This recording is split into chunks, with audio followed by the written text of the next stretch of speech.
नमस्कार बच्चों, आज हम आप लोगों को विद्युत चुम्बकीय प्रेरण पढ़ाएंगे। इसमें आपका आज का टॉपिक सबसे पहले चुंबकीय क्षेत्र जानेंगे। चुंबकीय क्षेत्र क्या है? ये आपका चुंबक का यन ध्रुव है, यस ध्रुव। चुंबक में यन ध्रुव से चुंबकीय बल रेखाएं निकलती हैं, यस ध्रुव से होते हुए पुनः यन ध्रुव पर मिल जाती है।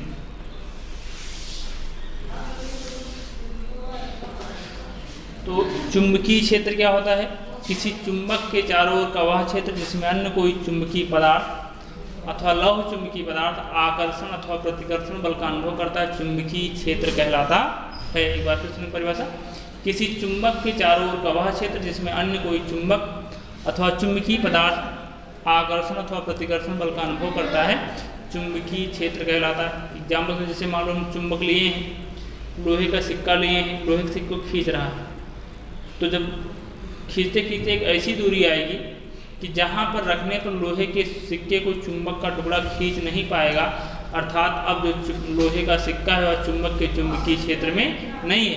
जहाँ तक जितनी दूरी पर ले जाने तक उसका प्रभाव दिखाया अर्थात खींचता है, वहीं तक चुंबकीय क्षेत्र है, उसके बाद चुंबकीय क्षेत्र उसका नहीं है। तो किसी चुंबक का चुंबकीय क्षेत्र चुंबक के चारों ओर का वह क्षेत्र जिसमें अन्य कोई चुंबक अथवा चुंबकीय पदार्थ आकर्षण अथवा प्रतिकर्षण बल का अनुभव करता है, चुंबकीय क्षेत्र कहलाता है। नेक्स्ट आपका हेडिंग है चुंबकीय फ्लक्स। चुंबकीय फ्लक्स। अब चुंबकीय फ्लक्स क्या है बेटा?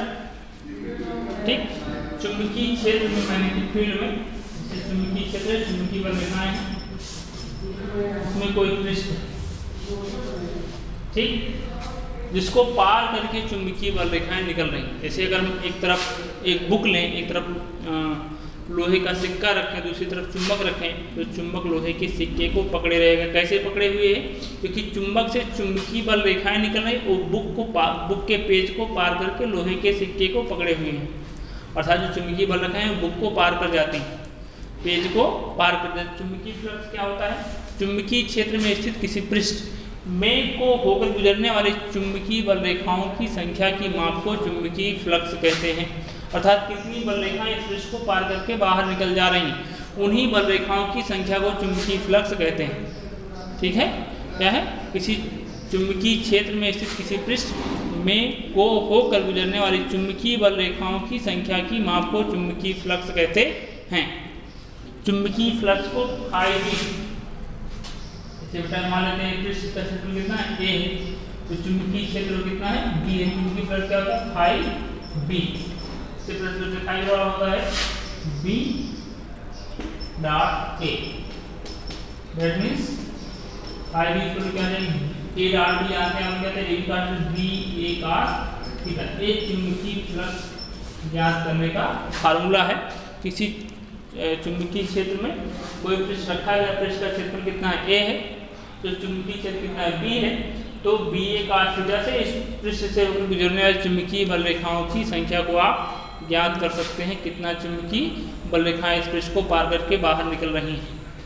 अब आपको क्या पढ़ना है? इसके बाद विद्युत चुंबकीय प्रेरण पढ़ना। क्या पढ़ना है? विद्युत चुंबकीय प्रेरण। विद्युत चुंबकीय प्रेरण। विद्युत चुंबकीय प्रेरण क्या है, थोड़ा इसके बारे में जान लेते हैं। पहले क्या है? सबसे पहले साइंटिस्ट है, आपको इससे पहले वीडियो में बताया गया, उनका नाम था आर्स्टेड। उन्होंने बताया था कि जब किसी परिपथ में वैद्युत धारा प्रवाहित होती है तो उसके चारों ओर चुंबकीय क्षेत्र उत्पन्न होता है। फिर सुनिए, जब किसी परिपथ में वैद्युत धारा प्रवाहित होती है तो उसके चारों ओर चुंबकीय क्षेत्र उत्पन्न होता है। इस बात की पुष्टि किसने किया? आर्स्टेड ने किया। ठीक, इसके उलट एक अन्य वैज्ञानिक थे, उन्होंने इसका उल्टा सोचा, जस्ट इसका उल्टा उन्होंने सोचा, यदि किसी परिपथ में वैद्युत धारा के प्रवाह से उसके चारों ओर चुंबकीय क्षेत्र उत्पन्न होता है तो चुंबक के कारण चुंबक के चुंबकीय क्षेत्र से वैद्युत धारा भी उत्पन्न होनी चाहिए। चुंबक के चुंबकीय क्षेत्र से वैद्युत धारा भी उत्पन्न होनी चाहिए।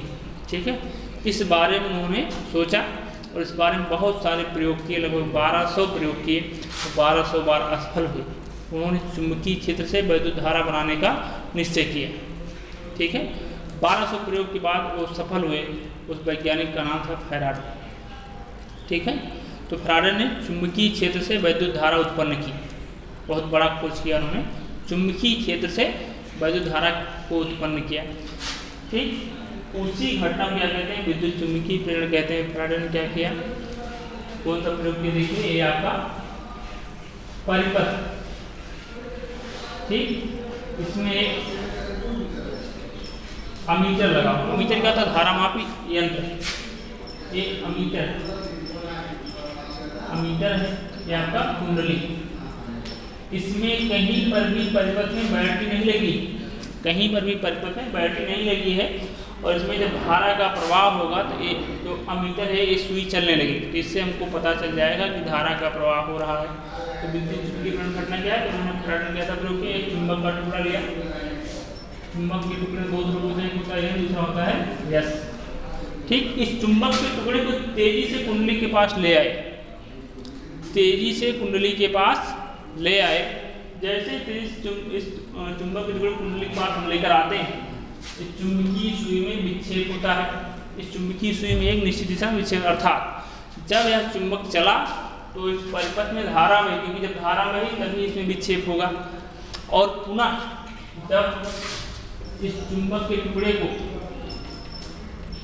कुंडली से दूर ले जाते हैं, कुंडली से दूर ले जाते हैं, इसको इधर ले जाते हैं, तब पुनः धारा मापी में विक्षेप होता है, लेकिन विपरीत दिशा में होता है,